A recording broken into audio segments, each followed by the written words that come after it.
Comment n'ai-je pas découvert cette recette de pommes plus tôt? Ici dans ma casserole, je vais ajouter une tasse de sucre en l'étalant de manière uniforme pour qu'il caramélise correctement. Je vais très bien étaler ce sucre en m'assurant qu'il couvre tout le fond de la casserole jusqu'à ce qu'il commence à caraméliser en libérant ce parfum caractéristique du caramel. Et lorsqu'il commence à fondre, je vais continuer à remuer avec le sucre pour aider à dissoudre les grains restants.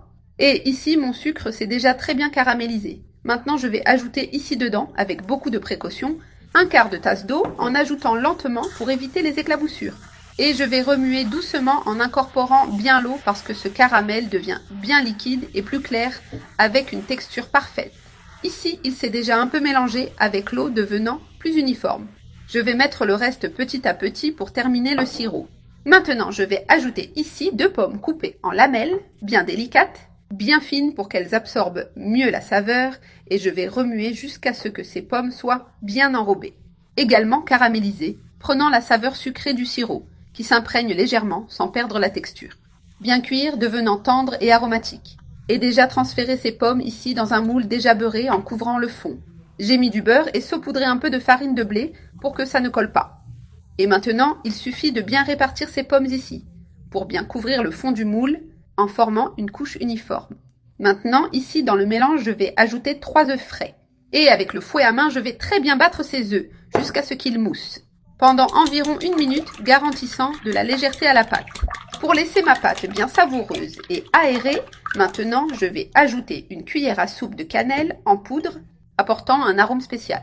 Un quart de tasse d'huile qui va donner de la souplesse à la pâte. Un quart de tasse d'eau aussi que j'ajoute à température ambiante pour aider à la texture. Et une tasse de sucre et je vais mélanger à nouveau jusqu'à ce que tout soit bien intégré. Maintenant, je vais ajouter ici dedans 2 tasses de farine de blé sans levure, tamisée pour qu'elle soit plus légère. Et je vais très bien mélanger cette pâte avec des mouvements circulaires jusqu'à ce qu'elle devienne une pâte bien lisse et homogène, sans grumeaux. Maintenant, je vais ajouter ici une cuillère à soupe de levure chimique pour gâteau.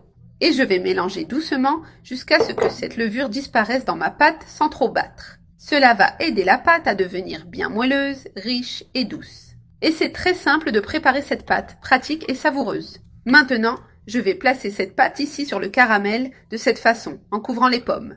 Regarde ça, une couche bien uniforme et crémeuse.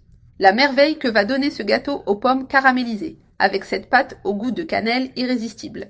Il reste parfait avec un arôme et une texture incomparables. Et maintenant, il suffit de mettre au four à 180 degrés pendant 40 minutes. Jusqu'à ce qu'il dore, maintenant, il suffit de démouler et regarde quel délice il est devenu, doré et avec l'éclat du caramel. Et maintenant, il suffit de le placer ici sur l'assiette, centré pour bien servir. Il est parfait pour le goûter, pour le petit déjeuner ou même comme dessert. Et maintenant, il suffit de déguster ce gâteau aux pommes délicieux, moelleux et plein de saveurs.